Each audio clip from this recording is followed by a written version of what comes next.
Let the word go The forth. challenge, the opportunity to connect. The 1960s, a time of imagination and change, a time of anger and fear. The 1960s, a pioneering program called Challenge. Good evening, ladies and gentlemen. That looked at our connections, our divisions, through the lens of shared values. For something real. 60 years later, we examine our divisions, our connections, our shared pains and successes in a new program called Challenge 2.0. The practice of offering sanctuary to refugees in this and other countries may be controversial, but it's hardly new. Temples in ancient Greece and Rome offered protection to fugitives. That same practice was adopted by faith leaders in the Middle Ages, who felt political leaders were focused more on revenge and punishment than on justice, rehabilitation, and reconciliation. The cry, sanctuary, punctuates one of the most famous scenes in the novel and play, The Hunchback of Notre Dame. That's when Quasimodo saves Esmeralda by carrying her into the cathedral.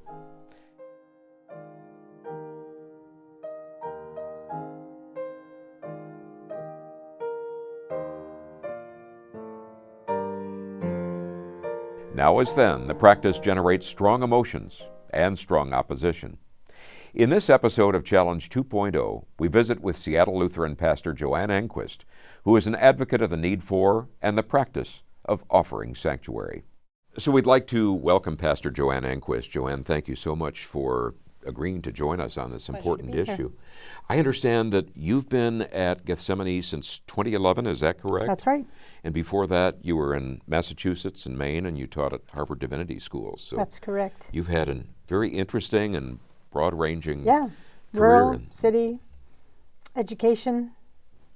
The rain didn't scare you away from here because you've been here for quite a while. No, that's right. I went to Pacific Lutheran University for my undergrad, so even though I grew up in Southern California and the sunshine, I endured the rain for those 4 years and wanted to come back. And I noticed that when you were at Pacific Lutheran, you had a double major. You had religion and English. Mm-hmm. And I guess I'm curious, we always like to get a sense of the backstory, as we sometimes say. What attracted you to follow the path to ordination and work as a pastor? Well, it's interesting. I think I would actually probably not initially use the word attracted. It was more what kept me from following that, even though in time, it was pretty quick. I am what they called a pipeliner that went from college to graduate school, seminary, and ordination right straight through. But I didn't want to do this. And it was just opportunity after opportunity where people would say, well, would you think about this? And I thought about it and considered it and had grown up in the church and was very active and engaged. And I always thought that would be the path I would take, an active, engaged layperson, and go and do my vocation. But I guess God had other plans because it's lasted 37 years now, 36 years now. There were bumps along the way, but it's been a wonderful, fulfilling vocation and just great experiences. You have many different ministries, as I looked on your website, that Gethsemane offers and that you do. But obviously, the plight of immigrants and refugees has really resonated with you. What really made that connection for you? What really caused you to focus on that? So I think one of the pieces is to look at the things that we do prioritize, housing, food insecurity, and environmental justice. And we looked at how people's lives were being impacted. And when in the winter of 2017, the initial executive orders of the Trump administration's first term were coming down, threatening especially immigrant neighbors. People in the congregation said, can we do something more? Is there something else besides marching and protests? And so as a congregation, we began to think about that and pray about it and talk about it. And we went to some trainings that were sponsored by the Church Council of Greater Seattle. And by the end, we had about 20 to 25% of the congregation go through those trainings. Wow. To learn more about the ancient practice of sanctuary, Mm-hmm. and to consider whether or not we would align ourselves with that pattern. And on the anniversary of Dietrich Bonhoeffer's martyrdom, Mm-hmm. Our congregation voted to declare itself sanctuary.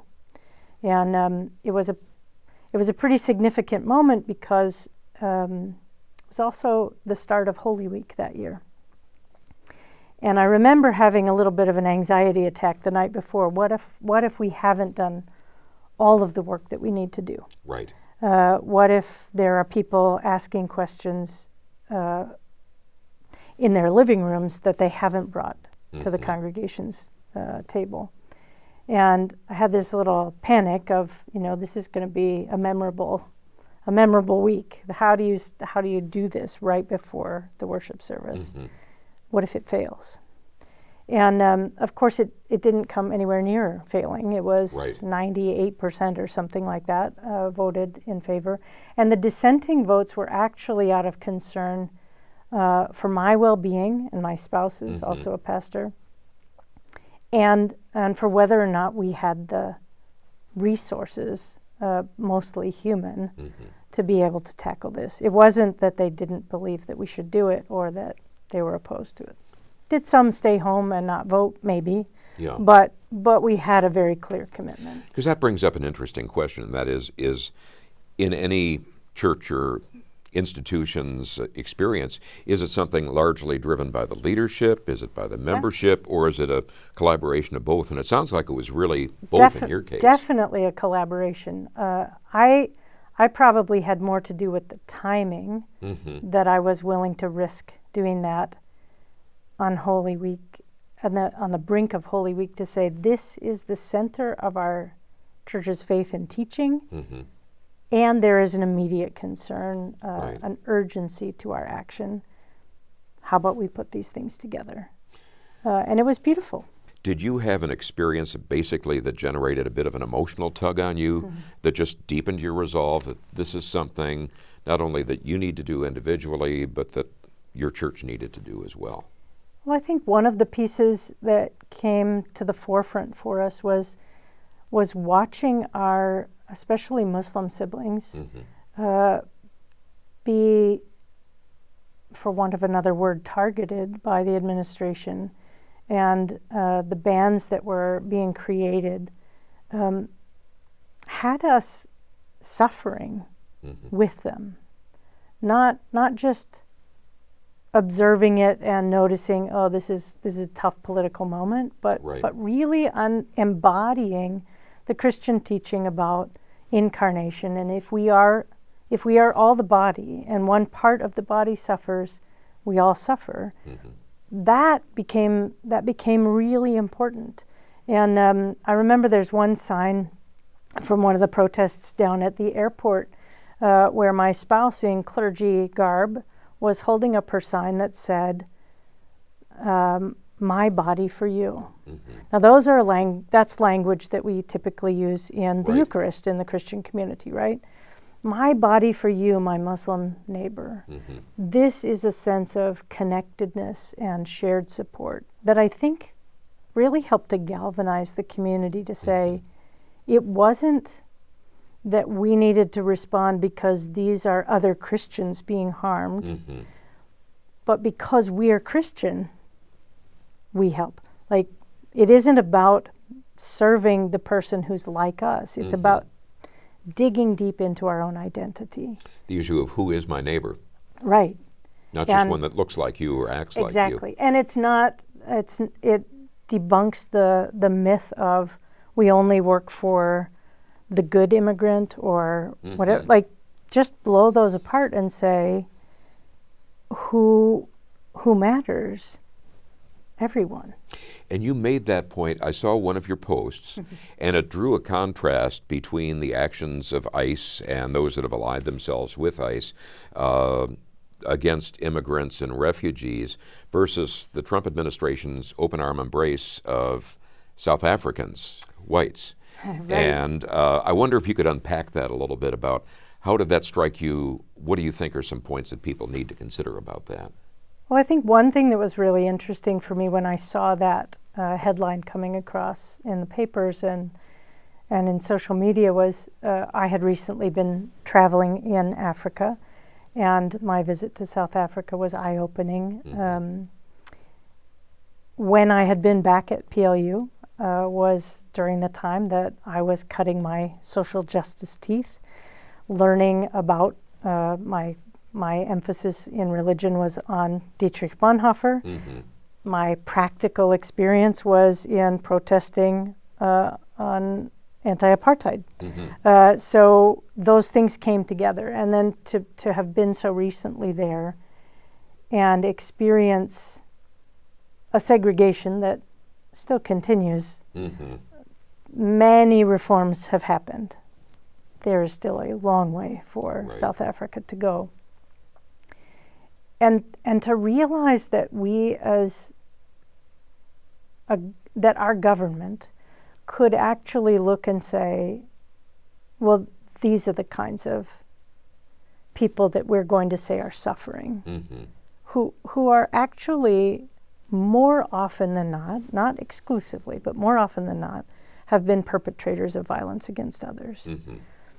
which is not the case for most of the community that is seeking asylum in the United States. Mm-hmm. These are people who have been pushed to the limit, and the very last thing they want to do is leave their communities. Right. And I think that's the myth of immigration that really gets under my skin, is this continual narrative in the public discourse that these are all bad people, Mm-hmm. and that they're coming to get something from us, and we need to protect ourselves from who they are. I don't have the same story. I'm always a little reluctant to reflect on my own family's immigration story because Mm-hmm.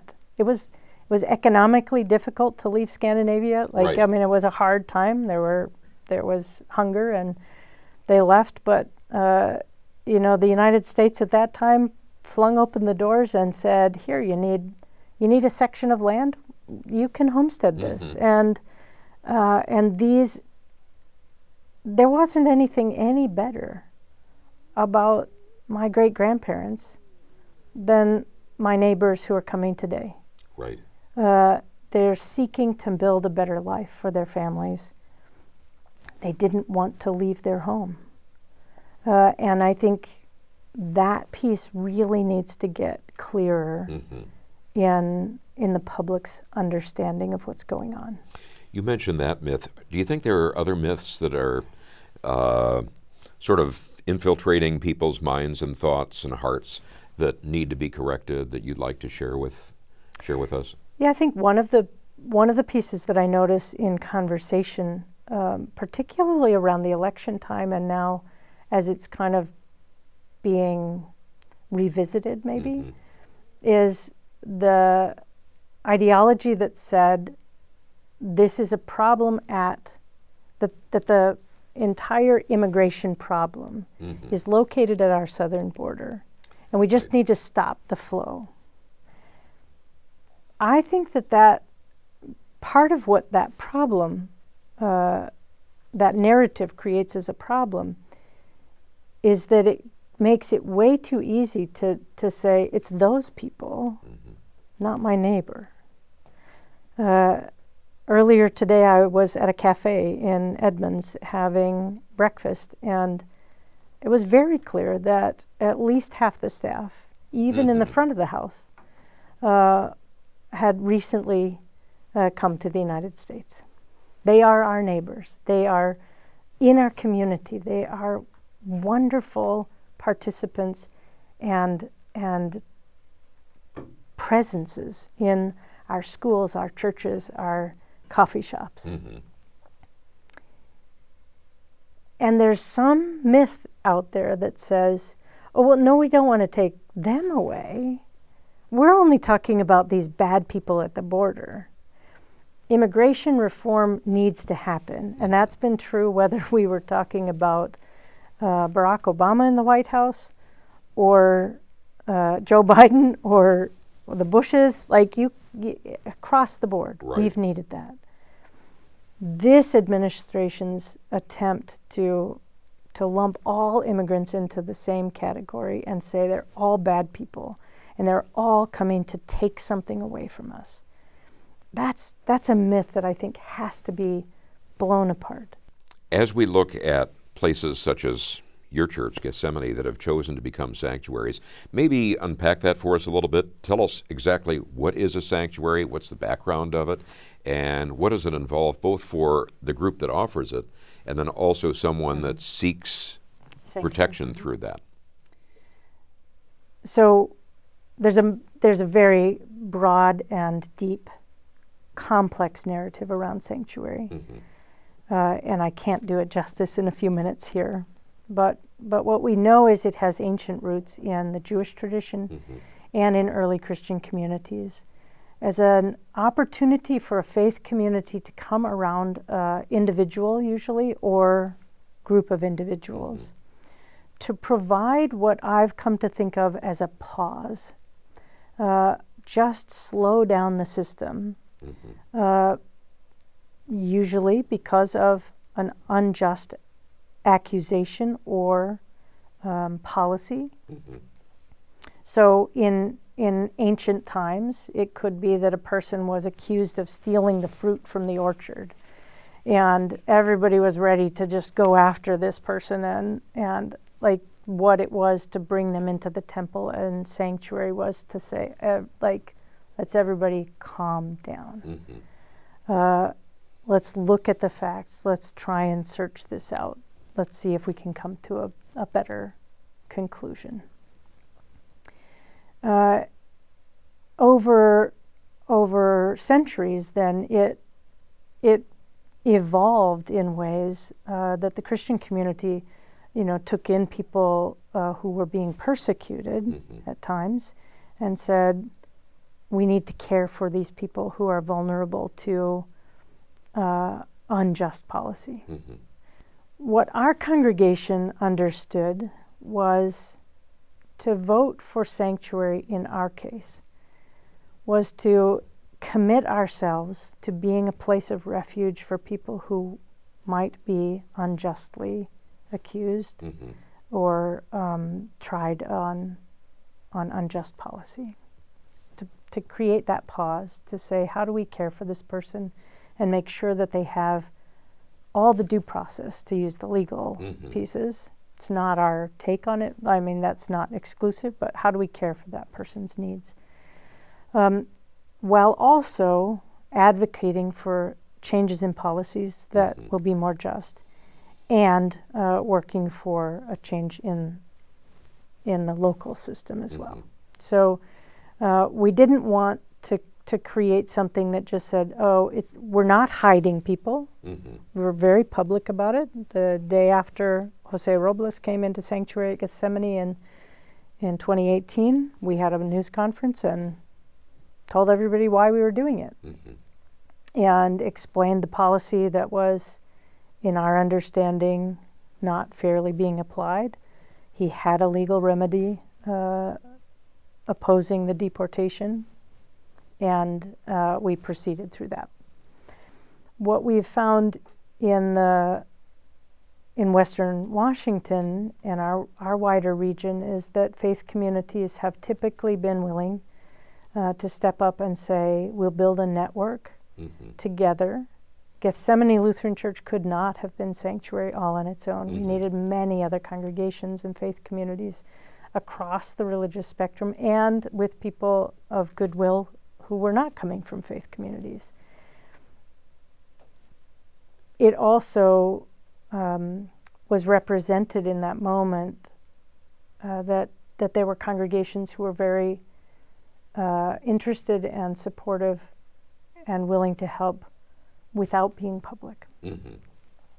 Our congregation's decision was to say we would welcome someone who needed sanctuary if they were willing to be public, because we believed our sanctuary commitment meant a face to the public world. Mm-hmm. To say, not only do we do this because it's right, drawing into our sense of our identity, but we do this because we are a community that looks at how our understanding of the world needs to help shape public action. Mm-hmm.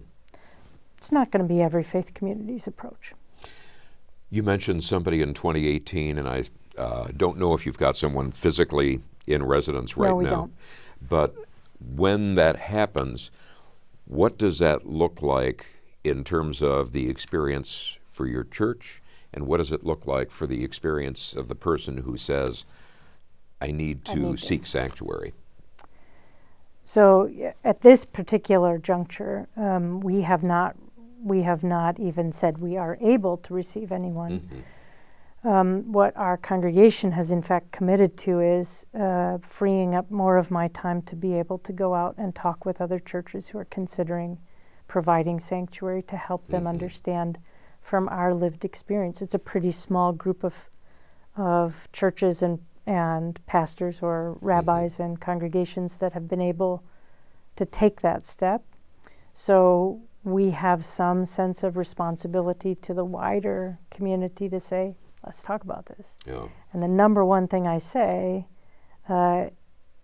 is something underlying what you just asked. This is not easy. Mm-hmm.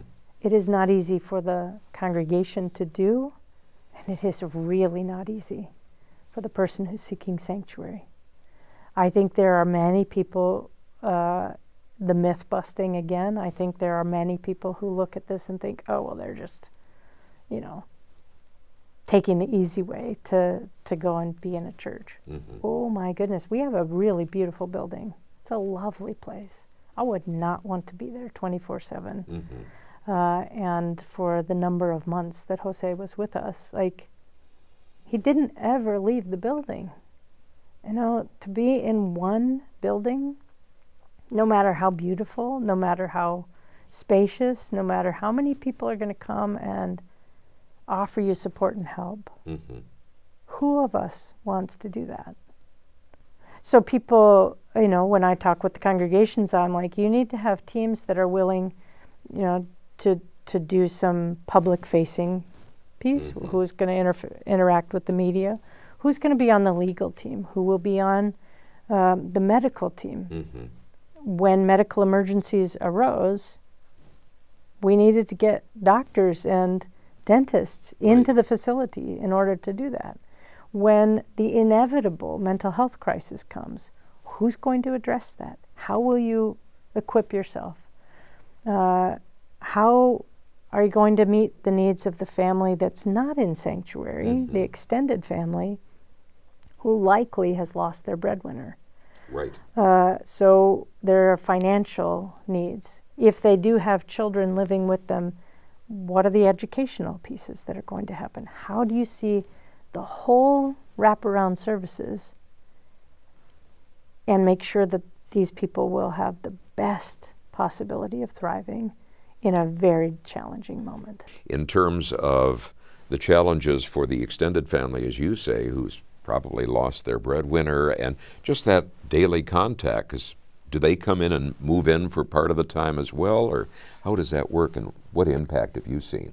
Yes, it can be that I've been involved. In 2019, I was a part of a group that was interviewing pastors around the country who have had this, so it's broader than just our local experience.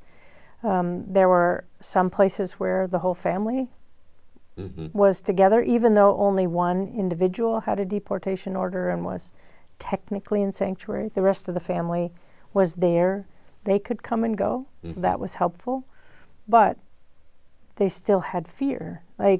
There is this overarching worry about what's going to happen. And that was during a period when sensitive locations were still a part of the practice, which was a memorandum of understanding, essentially, that said ICE agents will not enter spaces that are faith communities or hospitals or schools.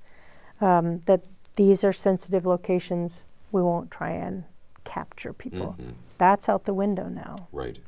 At Gethsemane, though, we keep the signs up outside the front door if you come by. It says, this is a sensitive location. And the reason that we have very specifically said we're keeping this up is not because I think Homeland Security is going to look at it and go, oh, okay, we won't come in. Right.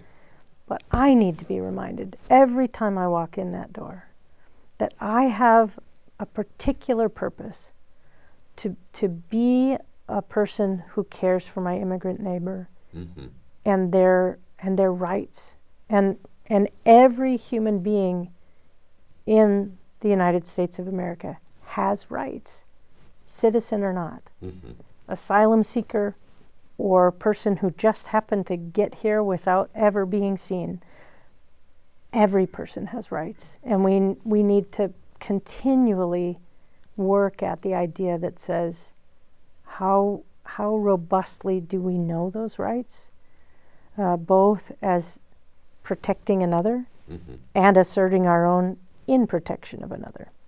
Those are two different things. Joanne, I suspected that there was going to be a lot for us to unpack from this, and I wonder if you'd be gracious enough to let us do a second episode and continue this conversation. Yep, totally. Thank you so much, and thank you, each of you, for tuning into this episode of Challenge 2.0. Strongly encourage you to tune in again next week when we continue our conversation with Pastor Joanne Engquist. Thank you.